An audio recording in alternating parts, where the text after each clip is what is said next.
नमस्कार विद्यार्थी मित्रांनो, आजच्या भागामध्ये मी तुमचं सर्वांचं स्वागत करते। तर आज आपण संस्था आणि संस्थापक हा घटक अभ्यासणार आहोत। संस्था व संस्थापक हा जो घटक आहे हा घटक बऱ्याचशा परीक्षांमध्ये विचारला जातो। यावरती प्रत्येक परीक्षेमध्ये एक तरी प्रश्न हा विचारला जातो, म्हणून हा घटक खूप महत्त्वाचा आहे।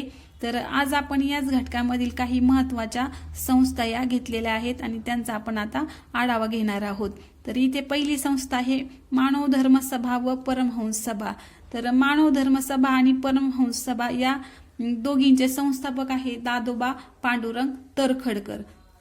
त्यानंतर मानव धर्म सभा तिची स्थापना आहे 1844 आणि परमहंस सभा आहे तिची स्थापना आहे 1849। तर यामध्ये ह्या संस्था परीक्षांमध्ये बऱ्याचदा विचारलेल्या आहेत।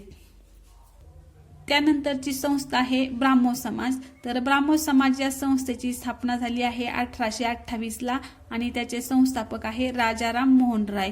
तर ही जी संस्था आहे ही संस्था खूप महत्त्वाची आहे, कारण या संस्थेवर बऱ्याच वेळा आणि बऱ्याच परीक्षांमध्ये प्रश्न हे विचारले गेलेले आहेत। जर आपली परीक्षा जर TCS जर घेत असेल तर TCS चा हा जो घटक आहे संस्था, हा संस्था घटक हा आवडता घटक आहे, म्हणून या संस्था आपण बारकाईने त्यांचं निरीक्षण करून त्या लक्षात ठेवायच्या आहेत। त्यानंतर जी महत्त्वाची संस्था आहे बॉम्बे असोसिएशन। तर हिची स्थापना 1852 मध्ये झाली आहे आणि संस्थापक आहे दादाभाई नौरोजी व नाना शंकर शेठ।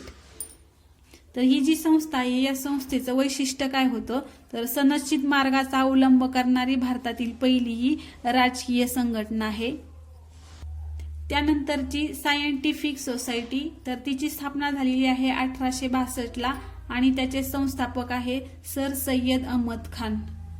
त्यानंतरची महत्त्वाची संस्था आहे पुना असोसिएशन। तर या संस्थेची स्थापना ही 1867 मध्ये झाली आणि याचे संस्थापक आहे गणेश वासुदेव जोशी। त्यानंतरची संस्था आहे प्रार्थना समाज। तर प्रार्थना समाज ही संस्था खूप महत्त्वाची आहे। बऱ्याच वेळा बऱ्याच परीक्षांमध्ये या संस्थेवर सुद्धा प्रश्न विचारले गेलेले आहेत। तर तिची स्थापना ही 1867 मध्ये झालेली आहे आणि ह्याचे संस्थापक आहे डॉक्टर आत्माराम तरखडकर। तर प्रार्थना समाजाची स्थापना ही 1867 आणि संस्थापक आहे डॉक्टर आत्माराम तरखडकर। त्यानंतरची संस्था आहे सार्वजनिक सभा। तर सार्वजनिक सभा याची स्थापना 1870 मध्ये झालेली आहे आणि त्याचे संस्थापक आहे ग.वा. जोशी। सार्वजनिक सभा नंतरची संस्था आहे, ही संस्था सुद्धा खूप IMP आहे। या संस्थेवर सुद्धा प्रश्न खूप वेळा विचारले गेलेले आहे परीक्षांमध्ये। तर ही संस्था आहे सत्यशोधक समाज। तर सत्यशोधक समाजाची स्थापना ही 1873 मध्ये झाली आहे आणि त्याचे संस्थापक आहे महात्मा ज्योतिबा फुले। तर ह्या ज्या संस्था आहे सत्यशोधक समाज, त्यानंतर प्रार्थना समाज, आर्य समाज, या संस्था खूप महत्त्वाच्या आहे आणि TCS परीक्षा जर घेत असेल तलाठी भरतीची तर त्यामध्ये या संस्थांचा त्यांनी खूप वेळा वापर केलेला आहे किंवा यावरती प्रश्न हे विचारलेले आहेत। कारण मागची जी तलाठी परीक्षा झाली होती त्या तलाठी परीक्षेवरती फिरून फिरून या संस्थांवरती प्रश्न विचारले गेले होते। तर त्यानंतरची संस्था आहे आर्य समाज। तर आर्य समाजाची स्थापना ही 1875 ला झालेली आहे आणि त्याचे संस्थापक आहे स्वामी दयानंद सरस्वती। त्यानंतरची संस्था आहे डेक्कन एज्युकेशन सोसायटी। तर डेक्कन एज्युकेशन सोसायटीची स्थापना ही 1880 मध्ये झालेली आहे आणि या डेक्कन एज्युकेशन सोसायटीचे संस्थापक आहे लोकमान्य टिळक व आगरकर। हे दोन या एज्युकेशन सोसायटीचे काय आहेत संस्थापक आहे, लोकमान्य टिळक व आगरकर। त्यानंतरची संस्था आहे आर्य महिला समाज। तर आर्य महिला समाजाची स्थापना ही 1889 मध्ये झालेली आहे आणि या आर्य महिला समाज संस्थेचे संस्थापक आहे पंडिता रमाबाई। तर जी संस्था आहे विधवा विवाहोत्तेजक मंडळी। तर ही संस्था पण परीक्षेच्या दृष्टीने खूप महत्त्वाची आहे। या संस्थेवर सुद्धा बऱ्याच वेळा प्रश्न विचारलेले आहेत। तर या संस्थेची स्थापना ही 1893 मध्ये झालेली आहे आणि महर्षी धोंडो केशव कर्वे यांनी या विधवा विवाह उत्तेजक मंडळाची स्थापना केलेली आहे। त्यानंतरची संस्था आहे रामकृष्ण मिशन. तर रामकृष्ण मिशनची स्थापना ही 1897 मध्ये झालेली आहे आणि स्वामी विवेकानंद हे काय आहेत त्याचे संस्थापक आहेत रामकृष्ण मिशनचे. नंतरची संस्था आहे अनाथ बालिका आश्रम. तर अनाथ बालिकाश्रम या संस्थेची स्थापना ही 1899 मध्ये झाली आहे आणि ती सुद्धा कोणी केलेली आहे, महर्षी धोंडो केशव कर्वे यांनी केलेली आहे. तर अनाथ बालिकाश्रम त्यानंतर विधवा विवाहोत्तेजक मंडळी या 2 संस्थांची स्थापना ही कोणी केली आहे, तर महर्षी धोंडो केशव कर्वे यांनी केलेली आहे. महर्षी धोंडो केशव कर्वे यांच्या ज्या संस्था आहेत, जेवढ्या संस्था आहेत त्या संस्थांवरती प्रश्न हा येतो म्हणजे येतोच.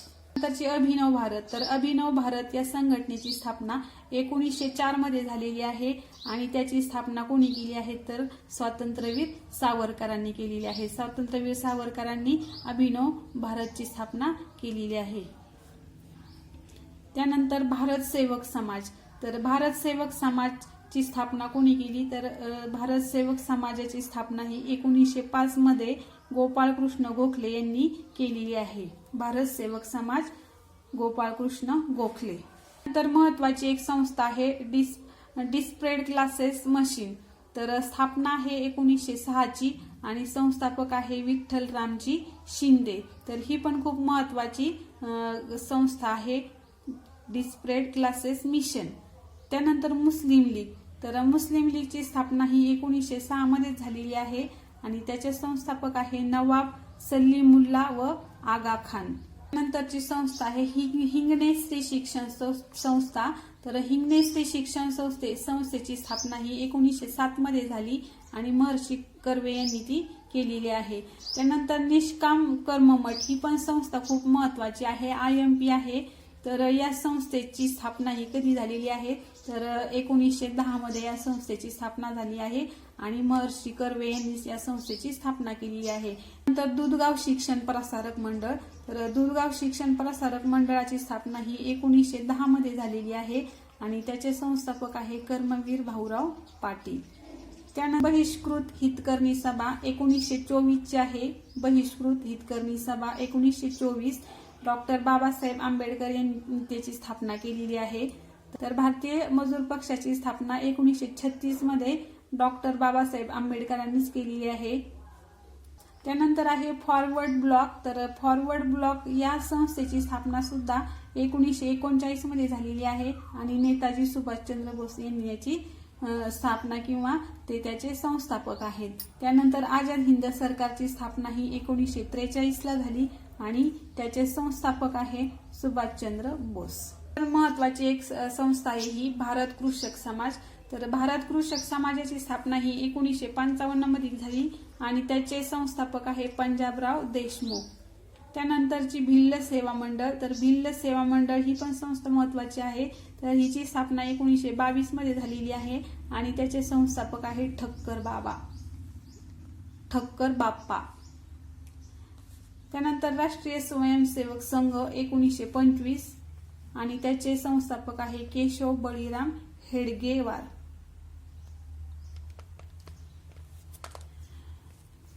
तर अशा प्रकारे आज आपण तलाठी भरती आणि इतर दुसऱ्या कोणत्याही परीक्षांसाठी महत्त्वाच्या असणाऱ्या ज्या संस्था आहेत त्या संस्थांचा आपण सविस्तर असा आढावा घेतलेला आहे.